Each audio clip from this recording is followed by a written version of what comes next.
오늘의 플러스, 세계 질서의 대전환과 우크라이나 전쟁의 미래를 알아봅니다. 이재승 고려대 국제대학원 교수 모셨습니다. 어서 오세요. 네, 안녕하세요. 예, 교수님. 교수님은 다른 분들과 달리 우크라이나 전쟁에 대한 기존 시각을 완전히 새롭게 해석하는 면이 있다고 들었습니다. 어떤 점들을 주로 고민하시고 어떤 면을 주로 주안점을 두시는지 궁금합니다. 뭐 다른 분들하고 전혀 새로울 것은 없습니다. 사실은 굉장히 많은 사람들이 서로 공유하고 있는 생각들인데요. 근데 그 우선순위를 네. 가령 우리가 이 문제를 바라봤을 때 우선순위를 어디다 놓고 이제 볼 것인가의 문제인데 뭐 지금 진행되고 있는 방향도 그렇고 우크라이나 사태가 미국과 러시아 간의 소위 어떤 그 세계 질서를 네. 뭐 재편하는 그런 큰 지정학적인 체스보드 같은 예. 이제 그런 논의들이 많이 그 이루어지고 있는데요. 이게 마치 1945년으로 거슬러 간 느낌이에요. 그 얄타 예. 바로 이제 크림 반도의 제일 하단이었죠. 얄타에서 이 뭐 유럽의 그 이 경계선도 많이 그어졌었고 거기서 또 이제 한반도가 이 분단이 되는 그 결정이 내려졌는데 주인공들의 목소리가 그 자리에 있었는가? 얄타에서는 미국, 영국, 러시아, 예. 루즈벨트, 처칠, 스탈린이 만나서 얘기를 했었었는데 과연 이 초대받지 않은 예. 주인공들의 목소리는 지금 이 상황에서 그러네요. 어떻게 봐야 될 것인가. 어떻게 보면은 우리가 처음에 우크라이나 전이 시작을 했었을 때부터 이 전쟁은 나토의 동진 때문에 시작된 것이다. 아니다. 이게 러시아의 팽창욕 때문에 시작이 된 것이다. 그 이 논의들을 많이 했었었는데 예. 우크라이나 사람들은 왜 싸우려고 그랬을까? 아, 그렇네요. 우크라이나는 뭐 때문에 예. 뭐를 위해서 그 정말 다윗과 골리앗의 싸움이거든요. 네, 결과가 어떻게 보면 뻔히 보일 것 같은. 이거는 우크라이나 입장에서는 이길 수는 없는 예. 그 전쟁이 될 텐데 그리고 나토가 개입 못하는 것도 알았어요. 예. 미국도 지원은 해줄 수 있지만 그 미군은 한 명도 들어가지 않았습니다. 그렇죠. 유럽도 마찬가지고. 예. 그러니까 뭐 이걸 뭐 무기 지원이나 정보 지원은 해줬죠. 그러니까 대리전에 어떻게 보면은 완전한 대리전의 양상이 될 수도 있었는데 물론 해석의 차이는 있겠습니다만은 한 번쯤은 적어도 한 번쯤은 우리가 우크라이나의 입장에서 만약에 한국이 우크라이나의 지금 상황에 있다면 예. 그리고 우크라이나의 국민들은 무엇을 생각하고 있었을까? 그리고 이제 우리가 나토 확대나 뭐 이후의 확대 얘기도 하지만 그 물론 나토 확대라는 게 쉬운 문제는 아닙니다. 예. 전 모든 회원국들의 그 동의를 받아야 되기 때문에 사실은 스웨덴도 굉장히 뒤에 가서 이제 좀 곤란을 겪기도 했었죠. 근데 과연 그게 뭐 미국이 원해서 이제 확대가 되고 뭐 물론 미국의 역할 무지하게 중요합니다. 예. 무지하게 중요합니다. 그런데 과연 그 국가들 뭐 우크라이나를 포함해서 몰도바라든지 조지아 같은 이런 네. 국가들을 놓고 봤었을 때 과연 이들 국가들의 선택이라는 건 있는 것인지 약소국 강대국 사이에 놓인 약소국은 선택을 하면 안 되는 것인지 예. 그 문제를 한번 짚어보는 게 어떻게 보면은 이제 한국이 앞으로 헤쳐나가야 될 정말 네. 미국과 중국, 러시아 이 네. 강대국 사이에서 헤쳐나가야 되는데 또 하나의 또 좀 새로운 시각을 새로운 그런 어떤 내러티브를 만들 수 있지 않을까 그런 면을 말씀을 드리고 싶었어요. 예, 중요한 말씀해 주신 것 같아요. 어떻게 보면 전쟁의 당사국이자 최대 피해자인 우크라이나, 그 우크라이나 국민들은 도대체 무슨 생각이었는지를 점검해 보는 것도 우리 입장에서는 앞으로도 굉장히 중요한 상황일 것 같은데 어찌 보면요, 교수님, 이번 그 트럼프 대통령과 젤렌스키 대통령의 정상회담, 네. 거기에서 젤렌스키 대통령이 보였던 행보는 타 정상회담의 그 대통령과는 좀 다른 어떤 대응, 반응을 보인 것도 있거든요. 맞습니다. 어떻게 보면 면박을 받을 수도 있는 분위기인 거 알 수도 있고 트럼프의 네. 기질상 또 스타일상 그럼에도 불구하고 그걸 맞받아친 모습도 있단 말이에요. 도대체 우크라이나 국민의 그런 어떤 응집된 에너지를 어찌 보면 대변한 거일 수도 있는 것 같은데 도대체 이번 정상회담에서는 또 젤렌스키는 뭐 때문에 또 트럼프는 이 정상회담에서 도대체 어떤 거를 서로 주거니 받거니 한 건가요? 네. 응집된 에너지라고 얘기할 수도 있겠고 어떻게 보면은 응집된 한이 그게 더 나을 수도 있네요. 될 수도 있을 예. 텐데요. 저는 이 정상회담에 가는 예. 젤렌스키가 어떤 마음으로 갔었을까 하는 그거를 한번 되짚어 보면요. 예. 저는 소위 호랑이 굴에 들어가는 심정이었을 것이다. 네. 그게 어떻게 보면은 가장 이 우크라이나를 지원해 줄 수 있는 게 미국이거든요. 그렇죠. 근데 저는 젤렌스키의 마음은 호랑이 굴에 들어가는 거라고 생각을 했는데요.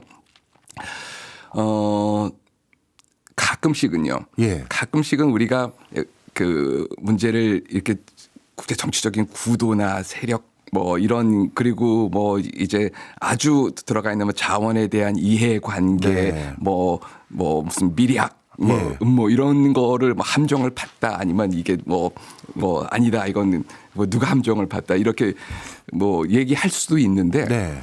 가장 원초적인 데에서 한번 좀 시작을 해봤으면 해요. 사람의 심리, 사람의 심리 101 예. 그 일장에서 시작을 해보면은 사실 젤렌스키와 그 트럼프 대통령은 악연으로 얽혀 있어요. 그래요? 네. 어떤 면에서요?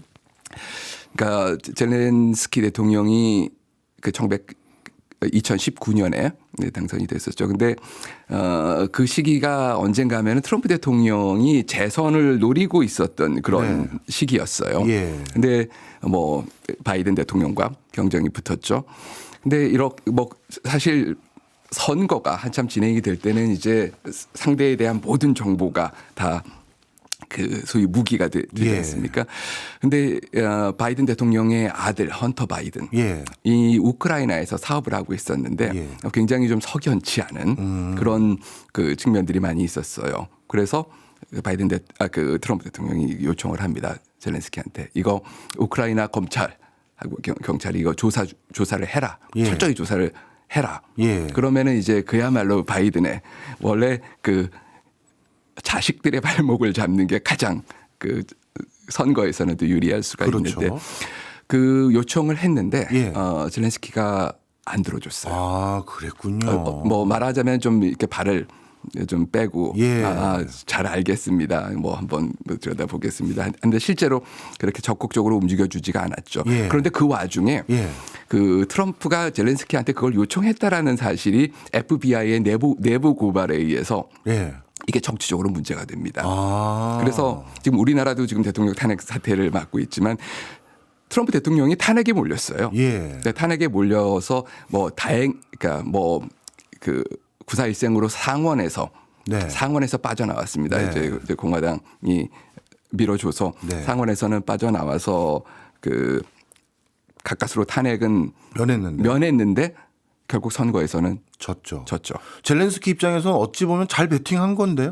그 당시에는요. 그렇게 볼 수도 있겠죠. 예. 그렇게 볼 수도 있겠죠. 근데 글쎄요. 뭐 언제나 역사에서 예. if라는 거는 근데 그러고 나니까 예. 이 트럼프 대통령의 마음속에 이 뒤끝이 젤렌스키는 있죠. 이거는 손을 봐도 예. 정말 말려 죽여도 뭐 이런 표현을 하면 안 되겠지만 예, 예. 정말 그 트럼프 대통령 입장에서는 굉장히 개인적인 그런 부분들이 있을 거고요. 네. 저는 그런 면에서 가끔 적의 적이라는 개념을 가지고 예. 이렇게 설명을 하는 거를 좋아하는데요.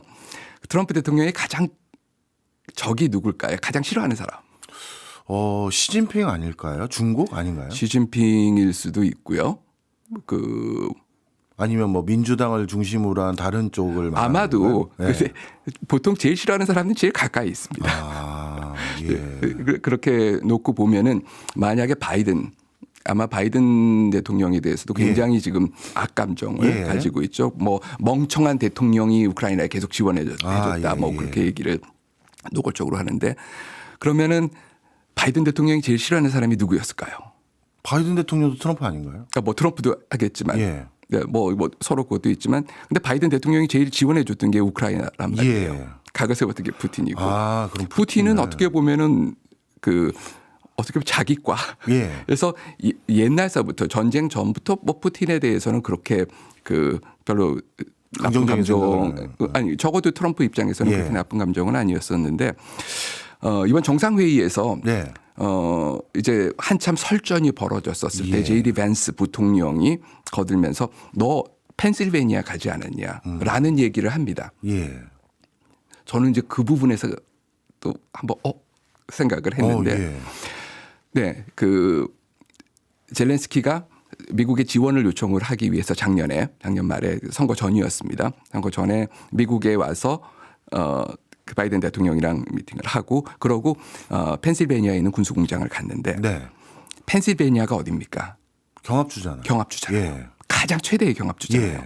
여기에 소위 젤렌스키가 갔다는 얘기는 이거는 노골적으로 바이든을 도와주러 갔다라고 생각을 한 거죠. 그러니까 밴스 입장이나 트럼프의 입장이나 어떻게 보면은 물론 우크라이나라는 큰 그림 그 대전략에 의해서 하는 부분도 있지만 이 실제로 정상회담에 이 말들이 진행되어 있는 걸 놓고 보면은 어떻게 우리가 개인적인 그런 요소들 무시할 수 없었을 것이다. 굉장히 무시할 수 없는 그 요소였고 그렇기 때문에 그 안전보장이라는 그 말에서 그렇게 발끈할 그 여진데 과연 글쎄요 이 젤렌스키가 아주 착하게 뭐 좀 더 세련되게 했었으면 어땠을까 하는 그런 그 아쉬움이 남는 거는 사실인데 젤렌스키가 정말로 각본대로 아니면 원하는 대로 잘 행동을 했었어도 그렇게 곱게 보내줬을까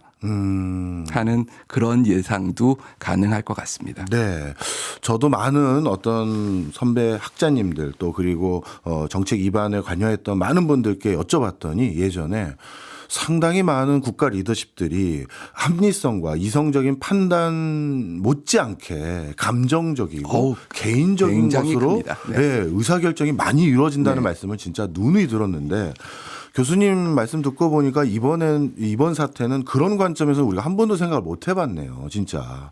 그런가요? 미국 실제로 또 많이 논의가 되고 있었던 그런 부분들이었는데 이제 그런 부분들을 과학적으로 이게 얼마만큼의 그런 사람의 심리를 얘기하는 거는요. 저는 약간 이제 추측이 들어갈 수밖에 없는데 그런 측면까지 보면 우리가 좀 더 입체적으로 볼 수 있지 않을까. 네. 물론 이건 당연히 추측이 들어갈 수밖에 없는 거지만 중요한 팩터잖아요. 그런데 이게 우리나라 언론에선 좀처럼 잘 보도가 안 되는 이유들 중에 하나가 또 한 가지는 이상하게 전쟁이 되면 여론전이라고 해야 될까요? 그런 것도 좀 있어 보입니다. 특히 이번 러시아 우크라이나 전쟁에 대해서 어느 시점에는 굉장히 미국 편향적인 또 우크라이나 편향적인 보도나 아니면 여론이 많이 형성됐다가 또 요즘 또 분위기 좀 달라지는 것 같은 느낌도 있고 실제 러시아나 이런 국가들이 여론전에 상당 부분 어떤 작용을 하고 개입을 합니까? 대단히 중요한 전략이기도 하고요.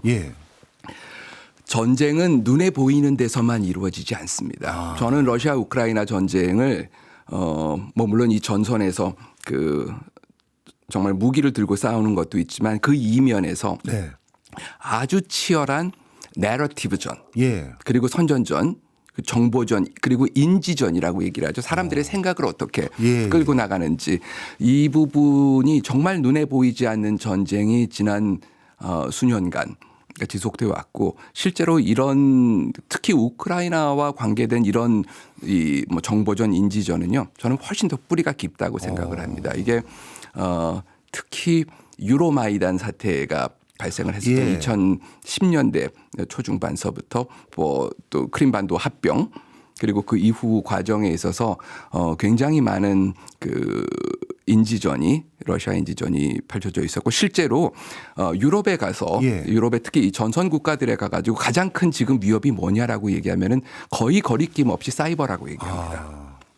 그러니까 거기서는 디스인포메이션, 예. 미스인포메이션, 소위 거짓 뉴스라든지 아니면 이 왜곡된 예. 그런 부분들 아주 요새는 아주 정교하게 만들고 그런 게 이제 SNS라든지 뭐 유튜브라든지 그런 거를 통해서 이제 확산이 되는데 사실은 이런 부분들이 우크라이나 자체의 역량만으로 사실은 싸울 수 있는 전쟁이 아니거든요. 네. 그 얘기는 서방의 지원이 반드시 이루어져야 되는데 이 서방에서 회의를 갖기 시작하면은 아니면 서방에서의 여론이 바뀌기 시작하면은 그 지원이 끊어지겠죠. 그렇겠네요. 그렇게 되면은 굉장히 유리한 판으로 갈 수가 있고 또 마찬가지로 서방 역시 마찬가지로 이 서방의 논리가 강하게 될수록 러시아에 대한 압박이 강해지니까 네. 압박이 강해지니까 이제 뭐 그게 뭐 제재 조치와 맞물려 가지고 좀 더 유리한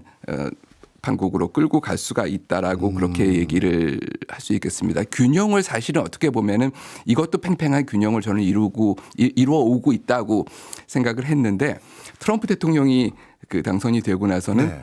이 판이 갑자기 바뀌었죠. 판이 바뀐 게 아니라 완전히 이제 180도. 거의 이제 완전히 뒤집어진 네. 이 판이 됐죠. 그러다 보니까 이 미국과 서방을 향하던 네. 그 소위 정보전의 예봉이 예. 이제는 미국을 향할 필요가 없어졌잖아요. 예. 트럼프 대통령은 어떻게 보면은 우군이 됐는데 그렇죠. 그러면은 어디로 갈까요? 우크라이나 안쪽으로 들어갑니다. 그래서 요즘 어떻게 보면 젤렌스키 대통령에 대한 비판의 목소리 네. 그리고 우크라이나 자체에 대한 비판의 목소리가 여러 매체나 아니면 인터넷상에서 올라가는 맥락도 그런 면이 많겠네요. 뭐 단순히 그것만 가지고 뭐 그것 때문이다라고 얘기하는 거는 좀 또 그것도 좀 일부 과장된 네. 측면이 있겠지만 그런 측면이 내러티브 전의 상황에서는 그런 측면이 충분히 있을 수가 있습니다. 이게 참 젤렌스키가 사면 초과에 놓인 게요. 물론 미국이 등을 돌리면서 군사적으로도 열세에 놓이게 됐지만 네. 내러티브 전에서 예. 그동안 우크라이나를 지탱해주고 있었던 내러티브 전에서 이제는 미국도 우크라이나를 공격하고 예. 러시아는 당연히 우크라이나를 공격했었었고 예. 이 내러티브 전에서 그 양쪽의 화살을 이제 그 맞게 됐으니까 물론 젤렌스키 입장에서도 곤혹스럽겠지만요. 저는 다시 처음에 그 질문으로 들어가서 그 우크라이나 국민들 입장에서는 지금 어떤 심정을 느낄까? 전쟁 중에 있는 그렇네요. 이거는 그 소위 엄청난 배신감과 예. 좌절감. 예. 아 이제 우리는 이대로 끝나는 것인가 하는 그런 생각을 느낄 수도 있겠죠. 예. 오히려 이렇게 해석하는 건 좀 무리일까요? 예를 들어서 트럼프 대통령과의 정상회담이 정말 가장 최악의 상황으로 끝나버렸고 그 뒤에 이제 젤렌스키 같은 경우는 영국을 방문했고 또 마크롱도 다시 백악관을 방문했는데 그 과정에서 오히려 유럽 스스로가 결집하거나 유럽에서 자체적으로 우크라이나를 좀 도와줄 수 있는 여론이 형성되는 그런 기폭제는 안 됐나요? 됐죠. 됐죠. 어떻게 보면은 저는 유럽이 이제 드디어 깨어났다. 이제 드디어 깨어났다라고 생각을 합니다. 그 트럼프 일기 때는 티격태격했지만 설마 하는 차원으로 갔고 그러고 바이든 시기에는 굉장히 친유럽적이었습니다. 그래서 뭐 미국 대서양 관계가 다시 아주 잘 복원되어 있는 상황에서 지금 아마 역사상 가장 큰 위기를 맞고 있지 않은가 미국과 유럽 관계가. 예. 그리고 정말로 미국이 유럽 안보에서 발을 뺄 수도 있겠다라는 그런 우려가 나오기 시작하면서 이제는 더 이상 유럽의 안보 강화를 이제 더 늦출 수는 없다는 그런 강한 공감대가 형성됐습니다. 예. 이거는 뭐 전례 없이 강한 정도로 형성이 됐는데 문제는 예. 과연 이 형성된 이 분위기가 예산적인 측면, 경제적인 측면, 그리고 실질적으로 얼마나 빠른 시간에 이 뭐 무기 체제를 비롯한 예. 이 안보 체제를 유럽의 힘으로 갖출 수 있을 것인가? 이 부분에 있어서는 미국의 협조가 있지 않고서는 저는 이 자칫 요 공백이 길어질 수가 있고 그 역시 유럽 안보에는 굉장히 좀 치명적으로 어려운 부분들이 생길 것이다. 그렇기 때문에 뭐 유럽의 입장에서는 어떻게 해서든지 이 뭐 나토 체제라든지 미국과 협조를 유지를 하려고 하겠지만 어쨌든 확실한 사실은 유럽 자체적인 그런 안보 방위 역량을 좀 강화하려는 그 움직임은 뚜렷하게 보일 것 같습니다. 네. 교수님, 이제 뭐 미국과 우크라이나가 사우디에서 회담도 하고 그래서 종전 또는 평화 협상에 대해서 이제 아주 구체적인 얘기들이 계속 이어질 것 같아 보이는데요. 그렇다면 우크라이나 입장에서요. 오늘은 우크라이나 입장에서 이번 결과가 평화라고 볼 수 있을까요? 어떤 평화냐가 문제가 될 것 같아요. 예. 계속 이번 정상회의에서도 트럼프 대통령이 나는 평화를 만들어 주려고 그러는데 너는 왜 그 평화를 받아들일 그 준비가 안 돼 있냐라고 얘기를 했죠. 근데 이건 미국 내부에서도 이제 먼저 나오는 그 얘기들인데요. 이제 평화를 이제 소위 bad peace라는 용어를 씁니다. 뭐 예. dirty peace라고도 하고 bad peace라고도 하고 네. 트럼프의 입장에서는 안 싸우는 게 평화죠. 네. 기본적으로 사실 안 싸우는 게 평화죠. 그러니까 누가 잘못을 했던 간에 뭐 이게 뭐가 됐든 간에 어쨌든 갈라진 이 틈은 예. 봉합을 하겠다. 예. 그래서 그러면 평화가 그러면 안에서는 어쨌든 뭐가 되든지 안에서 굳을 거 아니냐 네. 하는 그런 부분들이 또 있어요. 특히 트럼프 대통령은 이 전쟁을 자신의 전쟁이라고 생각하지는 않는 것 같아요. 예. 이거는 바이든이 시작한 전쟁이고 바이든이 시작한 전쟁이기 때문에 나는 책임이 없고 어떻게 보면 빨리 봉합을 시켜버리는 게 그리고 또 그게 미국의 이익에 네. 더 부합이 될 수가 있다라고 판단을 하는 것 같습니다. 언제나 전쟁은 물려받게 되면 물려받은 대통령이 손해예요. 예. 베트남전도 그랬고 모든 전쟁이 확실한 승리가 아닌 이상은 예. 물려받은 사람이 어떻게 보면 이 독박을 쓴다 그러나요? 예. 이제 그렇게 비난을 받게 되기 때문에 뭐 그런 면에서도 좀 쳐내고 그래서 말하자면은 뭐 우크라이나 사태도 어쨌든 봉합을 시키고 네. 가자 이스라엘 가자 사태도 봉합을 시키고 예. 뭐 더 나아가서는 뭐 한반도나 뭐 동아시아도 다 봉합을 시키고 예. 그러면은 이제 노벨상은 또 거기까지 가는군요. 글쎄요 뭐 유럽이랑 싸워서 노벨상을 유럽이 주는 건데 근데 아니 뭐 그 노벨상 얘기는 저희가 그야말로 이제 썰로 여담으로 하는 부분들이지만 트럼프가 생각하는 평화라는 것이 어떻게 보면은 좀 외형적 물리적인 그런 봉합의 그런 측면이 있기 때문에 네. 내부에서 받아들일 수 있는 그런 부분들 아닌 부분들 러시아의 뭐 침략을 인정할 것이냐 인정하지 않을 것이냐 예. 우크라이나의 입장에서 놓고 보면은 뭐 평화는 정말로 이제 좀 목말라 합니다. 예. 이제 종전도 하고 싶어 하고요. 근데 어떤 텀이냐 어떤 조건이냐는 들여다볼 필요가 있습니다. 피로감도 누적이 됐고 과거에는 이 영토 내주고는 종전을 못한다라는 그런 생각에서 네. 어떻게 보면은 이제는 그거는 내주더라도 나머지 부분이라도 잘 지켜서 어쨌든 국가는 지켜야 되니까요. 예. 결국 국가를 지키기 위해서 국가의 독립과 주권을 지키기 위해서 시작한 전쟁이 바로 우크라이나가 생각하는 우크라이나 예. 전쟁이니까 그런 면에서 평화는 필요하지만 어떤 평화냐 소위 더티 피스, 예. 배드 피스를 받아들일 것인가 그러고 그 뒤에 가서 그 후유증은 어떻게 될 것인가 네. 이런 부분들은 여전히 남아 있습니다. 예. 그런 관점에서 참 우크라이나 국민들의 판단이라고 해야 될까요? 선택의 놀라운 점은 이렇게 극렬하게 저항할 줄 몰랐다라는 인식들이 참 많으시더라고요.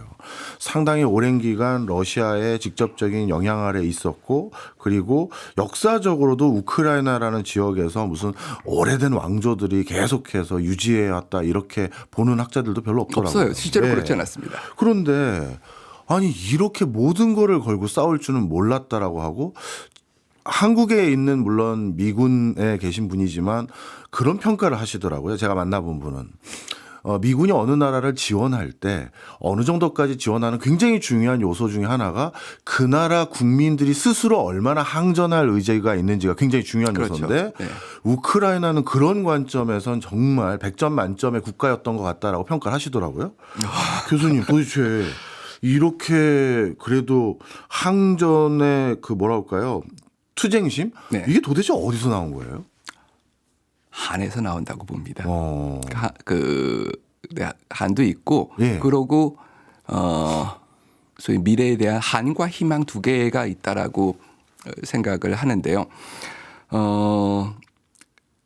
뭐 그게 뭐 100%의 국민 여론이라고 뭐 볼 수는 없겠지만 우크라이나가 3년을 버텼다는 거는 사실은 저는 이거는 상당히 예. 그 놀라운 그런 부분들입니다. 어쨌든 미군이 직접 개입을 못하고 유럽군도 개입을 못하는 상황이었거든요. 물론 예.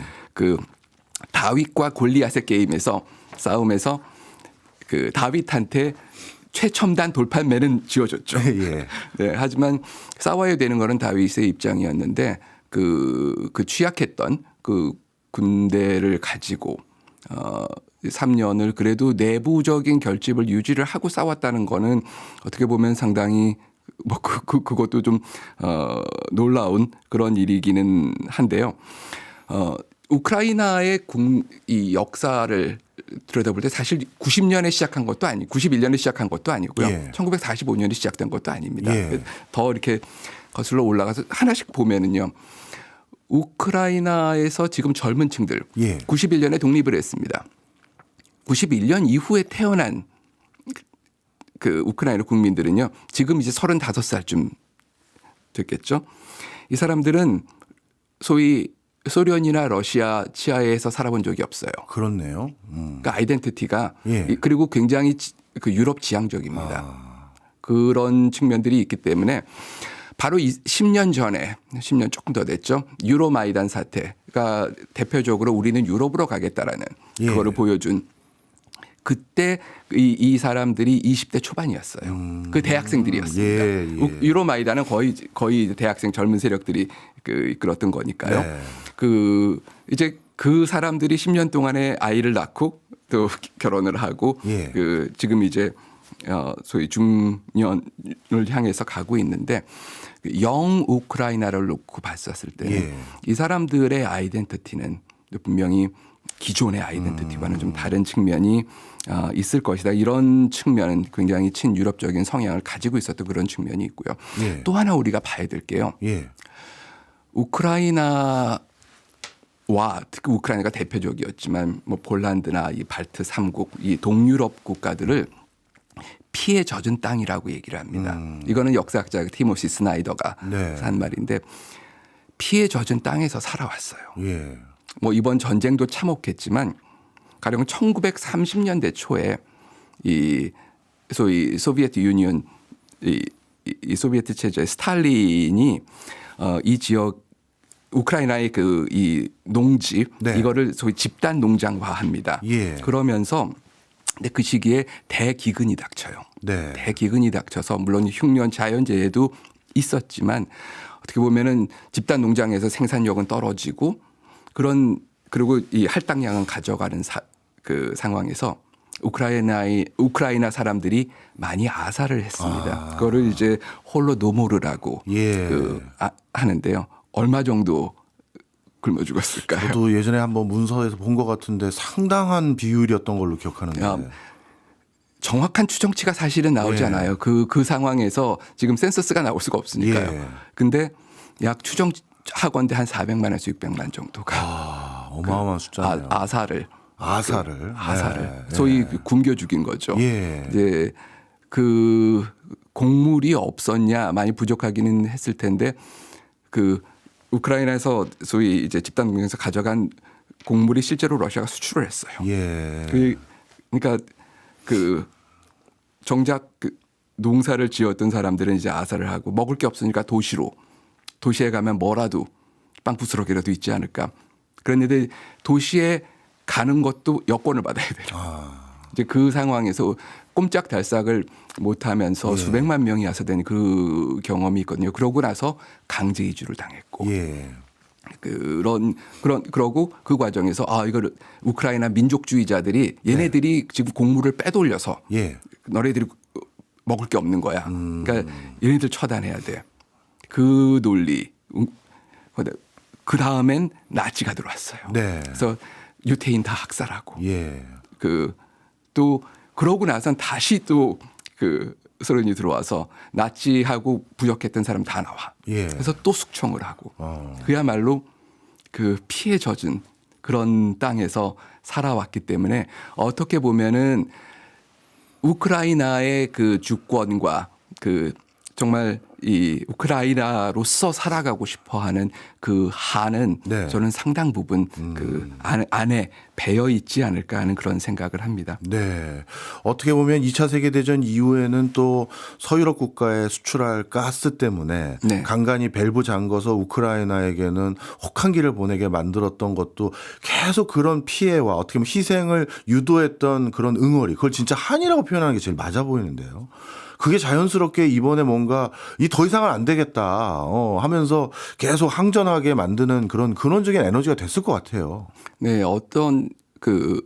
만약에 그런 에너지가 없었다면은 3년을 버틸 수 있었을까? 네. 물론 무기 지원이 가능해서 그랬겠지만 정말 애초에 이길 수 없을 그 전쟁을 그렇게 했다라는 것은 단순히 우리가 그런 오판에 의해서 아니면은 대리전을 뛰기 위해서 했다라는 그런 소위 수동적인 예. 그런 입장 말고도 우리가 한번 또 생각해 봐야 될 여지가 있지 않을까 생각합니다. 그렇네요.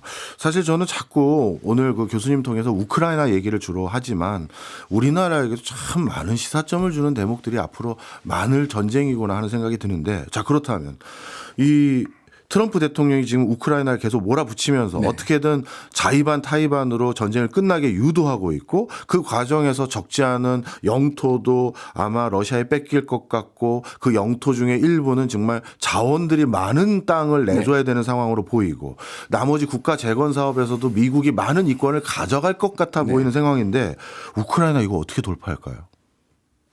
방법이 없나요? 돌파 사실 너네들은 카드가 없어라고 얘기를 했을 때 어떻게 보면 뼈를 때리는 말이 있기도 해요. 그렇군요. 우크라이나가 가지는 카드가 지금 상황에서는 많이 없습니다. 예. 많이 없습니다. 항전의 의지도 이제 지금 같은 상황에서는 아마 급속도로 바뀌어 나가고 있지 않을까 네. 생각을 하고, 젤렌스키도 정치적인 지금 입지가 좀 취약한 상황인데, 젤렌스키의 정치적 입지도 분명히 약화될 것이고요. 판세를 뒤집을 만한, 그러니까 지금 입장에서는 돌파구라고 하기보다는 일단은 최대한 지금 상황에서의 현상 유지를 네. 해야 될 텐데 쉽지 않을 것 같습니다. 정말로 미국의 무기 지원이 없다 그러면은 전장에서 급속도로 물리적으로도 밀리고 사기 측면에서도 밀리게 될 거고요. 그렇게 됐었을 때 이제까지 좀 지탱해 왔던 이 축이 휘청거리지 않을까 하는 그런 문제도 있고요. 글쎄요. 유럽 중에서 그래도 미국하고 좀 말이 좀 잘 통하는 네. 그런 이제까지는 영국이 그 역할을 좀 해줬었는데, 그런 쪽이 일부 제한적인 좀 중재에 나서 주든지, 아니면 미국의 민주당 계열에서 지금은 말을 굉장히 아끼고 있지만 네. 미국 안에서의 일정 정도의 여론이라든지 그런 부분들이 생긴다면은 어쨌든 지금 현상에서 더 악화되는 거는 좀 막을 수 있지 않을까. 그게 최선으로 보여지는데, 지금 트럼프 행정부, 특히 트럼프 대통령의 입장에서 그 카드를 쉽게 받을 것인가. 네. 기분도 상해 있고 예. 또 여러 가지 사실은 굉장히 음모론도 많이 지금 나오고 네. 있는데, 그런 여러 그걸 종합해 놓고 봤었을 때 어쨌든 뚜렷한 돌파구는 찾기 어려워 보인다. 그렇다고 항복을 그러려면은 왜 싸웠을까요? 그렇죠, 처음부터 그렇죠. 속국이 되지 않겠다고 해서 예. 싸웠는데 그러고 미국 입장에서도 3년 동안 사실 엄청난 지원을 했습니다. 예. 이거를 만약에 정말 이 지원을 끊고 러시아한테 헌납을 한다는 거는 네. 이거는 그동안의 지원을 그야말로 날려버리는 그 효과가 되거든요. 네네. 뭐 정치적으로는 아무리 싸울지언정 그런 부분에 있어서는 미국 내부에서의 일정 정도의 소위 브레이크가 걸리지 않을까. 뭐 가장 그 낙관적으로 생각합니다. 네, 네. 이게 아마 가장 낙관적인 시나리오가 되지 않을까 싶습니다. 그러면 결국 우크라이나 국민들 입장에서는 일단 지금 현상 유지를 일단 하는 걸로 일단락을 하고 그 뒤에는 더 이상 이런 굴욕적인 상황을 이어가지 않도록 하는 게 차선책일 텐데 그렇다면 뭐 나토 가입이라든가 아니면 나토의 실질적인 영향력과 역할이 커진다든가 뭐 이런 걸 기대해야 될 것 같은데 그런 건 가능해 보입니까? 나토 가입이 쉽지 않아 보입니다. 네. 나토 가입은 사실은 우크라이나가 나토 가입을 하겠다라고 뭐 과거에도 그 천명을 했지만 어떻게 보면은 그거는 소위 우리가 희망하는 네. 그런 부분들이었고 실제로 나토에 가입을 할 조건이 되는지 나토 또 여러 또 정치적 안보적 상황이 그게 가능했었었는지는 사실 의문이 드는데 예. 지금의 상황에서 지금 종전 협상에서 나토 가입은 그 펜은 지금 러시아가 어쨌든 협상에서 우위에 지금 있기 때문에 쉽지 않아 보입니다. 유럽 연합 EU 가입이 아마 그나마라도 좀 추진할 만한 그런 방향이 아닌가. 그리고 과연 이 종전 이후에 이 우크라이나에서의 평화 체제 내지는 적어도 이 다시 전쟁이 재발하는 거를 방지하는 그런 방지 체계는 어떤 것이 있을 거니 이게 뭐 유럽 평화군이 들어갈 것인지 UN 평화군이 들어갈 것인지 미군이 주도를 할 것인지 뭐 이거는 굉장히 실현성이 없어 보이지만요. 그래서 이런 부분에 대한 그 논의들이 더 좀 치밀하게 수반될 필요가 있습니다. 뭐 미네랄 어그리먼트 광물 협정 하나만 가지고는 그 부분이 아직 미흡한데요. 그렇기 때문에 사실은 그 배드 피스가 가지고 오는 후유증도 클 수가 있습니다. 그런데 배드 피스가 아니면 지금 굿 피스를 찾을 수 있는 상황인가 굉장히 좀 비관적인 그런 상황이긴 합니다. 뭐 사실 이런 국제 정치에서 어떤 가정을 가지고 말씀드리기에는 참 위험한 요소가 많이 있습니다만 저는 이런 생각을 해봤어요.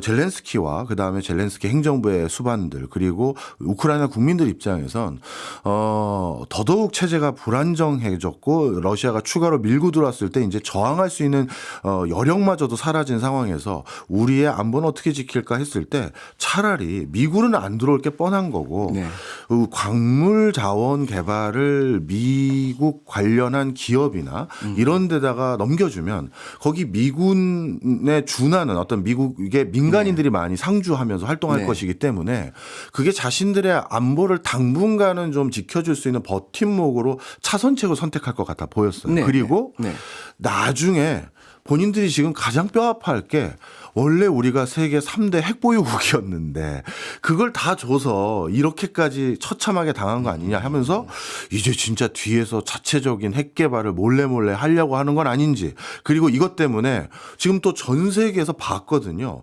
저거 봐. 미국 말만 믿고 있다가 우크라이나처럼 될 수도 있을 것 같아. 그러면서 여기저기서 이제 핵 개발하려는 움직임이 또 있을 것 같은 생각도 들더라고요. 교수님 고견이 궁금합니다. 적어도 여론의 측면이라든지 아니면은 그 핵을 보유하고 싶은 욕구는 훨씬 강해졌을 겁니다. 뭐 북한은 말할 것도 없고요. 근데 실제로 핵 무기를 개발해서 보유한다라는 것은 생각만큼 그렇게 쉬운 일만은 아닙니다. 그리고 특히나 이제 미국의 우방국에서 핵 보유를 추진을 했을 경우에 미국이 지금의 트럼프 상황에서 쓸 수 있는 큰 카드는 오케이, 너네 그러면 핵 뭐 가지고 잘해봐. 그러면 우리 필요 없지. 우리 여기서 돈 안 쓸 테니까 우리 갈게. 너네 핵 가지고 잘해봐. 그걸 일부는 원하는 것 같은 눈치도 있어 보여서요. 아닌가요? 그게 도미노가 됐었을 때는 예. 결코 그 미국이 원하는 그림이 아니군요. 뭐 미국이 특별히 원하는 그림이 될 수가 저는 없을 것 예, 같아요. 예, 예. 그 뭐 미군 주둔도 지금 어떻게 보면은 그 정산 새로 해가지고 네. 그 이 비용을 다 받겠다라는 그런 부분도 있는데 핵 보유국이 늘어나면 늘어날수록 사실 그만큼의 리스크도 커진다고 봐야 되고요. 특히 이게 도미노식으로 이건 정말로 도미노가 되기 예. 때문에 주변국들이 계속 가지게 되는 그런 거기 때문에 사실은 뭐 특히 뭐 지난번 바이든 정부 때도 굉장히 강한 어조로 그 이 핵의 확산은 굉장히 부정적인 입장을 취했었고 근데 이제 입장을 바꿔서 네. 이제 미국의 뭐 기존 우방국 뭐 한국을 포함해서 예. 미국이 만약에 정말로 그 우방으로서의 그 신뢰를 상실하면은 우리는 뭐라도 해야 되는 게 아닌가 예. 하는 그런 입장 충분히 강화될 거라고 봅니다. 네. 근데 그 어렵게 얽혀 있어요. 그렇게 됐었을 때 주한미군 문제는 예. 어떻게 할 것이며 주한미군이나 방위비 협상에서 이게 우리가 카드로 쓸 수 있는 부분인지 예. 아니면 역으로 카드로 먹힐 건지 아. 이 논리로. 그래서 이 부분은 저는 된다 안 된다를 떠나서 예. 굉장히 한국이 전략적으로 미국의 의중도 읽어내야 되고 예. 또 일본이라든지 그 다른 국가들 왜냐하면은 한국이 하면 일본도 그렇게 될 그렇겠죠. 것이고 네. 어떻게 보면은 논리들을 조금씩 조율할 필요가 있어요. 유럽도 마찬가지고요. 네. 그러니까 이제 한국의 외교가 그런 여러 가지 여러 국가들과의 전략을 조금씩 공유할 수 있는 네. 그런 전략적인 그 기능을 조금은 이제 과거보다 강화해야 되지 않을까 하는 생각을 합니다. 예. 사실 우크라이나도 유럽과 미국 그리고 러시아 사이에서 이 강대국들 사이에서 나름대로 살아남기 위한 다양한 노력들을 해왔겠죠. 네. 그런데 그런 것들이 뜻한 대로 되지 않아서 뭐 나름대로 이런 어려움도 지금은 겪고 있는 것 같은데 앞으로 우리나라도 역시 주변에 다 강대국들밖에 없잖아요. 이런 강대국 사회에서 어떤 외교 전략을 취해야 할까요? 저는 외교 전략도 중요하지만 예. 첫 번째로는 그 국내 정치적인 그런 어떤 단합력과 네. 또 경제적인 역량 이 부분이 저는 우선은 그 1차적인 과제라고 생각을 합니다. 우크라이나가 사실 지금의 상황에 이르게 된 데는 뭐 부패도 심했고 전쟁 전에요. 예. 부패도 심했고 경제적으로도 굉장히 취약했고요. 그리고 그 오리가르키들과 이제 이 몇몇 네. 그 경제 주체들이 물론 러시아하고 관계된 부분들도 많았지만 그 이권은 다 예. 나눠 가지는 상황에서 가끔씩 개혁적인 대통령들이 오기는 왔지만 거의 이 계란으로 바위 깨는 성과를 못 그런 냈군요. 그런 상황에서 굉장히 취약한 정권이었고 정치적으로도 뭐 과거서부터 놓고 보면은 친러 정권이 들어왔다가 친유럽 정권이 들어왔다가 그 명확한 그런 입장도 정비가 안 됐었고요. 그런 내부적인 취약성 예. 결국은 내부적인 이런 취약성들이 누적이 됐었을 때 결국 이런 전쟁 그러니까 상대방으로 하여금 쟤네들은 쉽게 다룰 수 있는 예. 그런 국가가 되는 거니까 저는 1차적으로는 좀 소위 자강력이 가장 기본적인 레버리지다. 예. 두 번 거기서 그거를 이제 기본으로 해서 네. 그 보면은 뭐 미국만 믿고 가야 되냐. 예. 그러니까 사실 한미 동맹이 중요하냐. 저는 여전히 중요할 거라고 봅니다. 예. 왜냐하면은 그게 아닌 다른 카드를 봤었을 때 이만큼의 한국의 소위 안전 보장이 될 수 있는 그 카드가 그렇게 쉬워 보이지는 않거든요. 네. 하지만 미국만 바라봐야 되는 그 외교가 이제는 한계에 다다를 수도 있지 않을까. 네. 물론 저는 동맹 외교라는 거는 동맹과 우방 외교는 여전히 중요하다라고 생각을 합니다. 예. 여전히 중요하다라고 생각을 하는데 그 대화 상대는 예. 좀 더 그 넓혀 나가야겠죠. 고립이 되는 게 저는 가장 위험하다라고 생각합니다. 한국이 우방이 많을 것 같죠. 별로 없어 보여요, 전. 네, 젤렌스키는 정말 워싱턴에서 조리돌림을 당하고 런던으로 넘어갔었을 때 예. 젤렌스키 그래도 야 고생했다 욕받다 하고 네. 어깨를 두드려 주는 우방이라도 있었어요. 맞아요.